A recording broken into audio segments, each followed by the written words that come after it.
Sadgurunath Maharaj Ki Jai, and welcome to Jagadambe Reads the Holy Books of India, ShrimadBhagavatam300. As you may remember, the gopis were talking back to Krishna.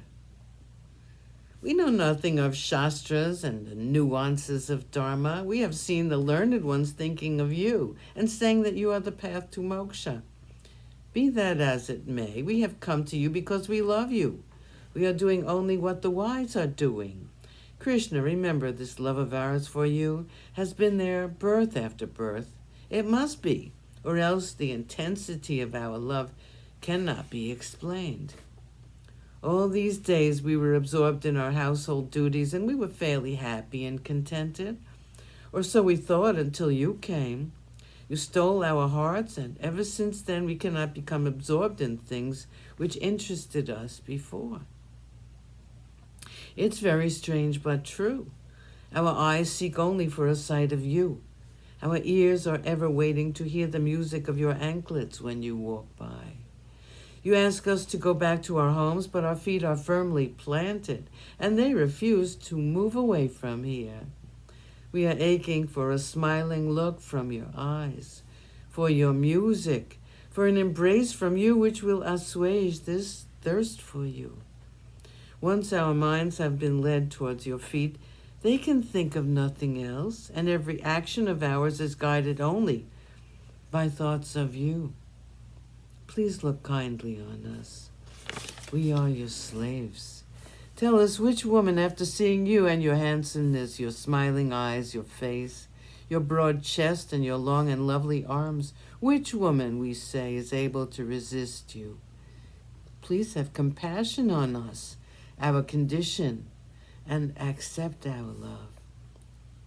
Krishna smiled kindly on them and accepting their offering. Krishna, who was the incarnation of Narayana, who was the Lord of Lords, who was the eternal soul, who was the Parabrahman, who had no desires to be fulfilled, pretended to be an ordinary human being and allowed the gopis to make love to him. Krishna looked like the moon surrounded by the stars. He sang with them, he danced with them, with the fragrance of the Vijayanti Mala filling the air, with his hair flying in the breeze. He played with the women as though he were enjoying it all immensely. After a while, the gopis were so full of Krishna that they thought that Krishna belonged to them and to them only. Each one of the gopis thought to herself, this Krishna has fallen in love with me, and he loves no one else. He belongs to me, and only to me. Pride found a corner in the heart of every one of them.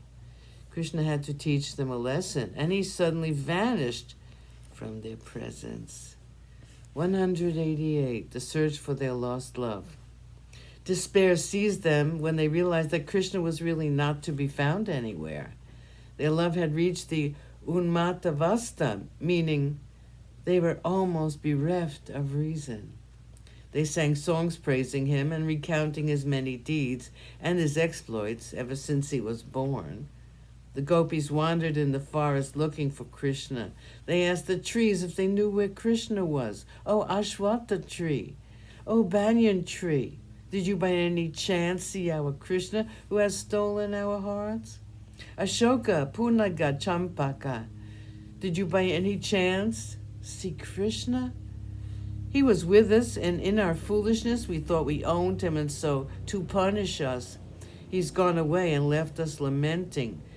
Tell us if you saw him. Tulasi, Malika, Malati.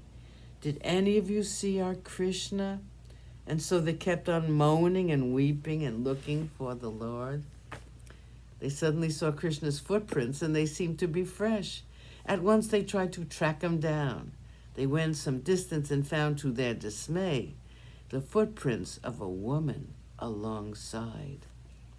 Burning with jealousy, they spoke to each other. Look, some woman has been dearer to Krishna than all of us.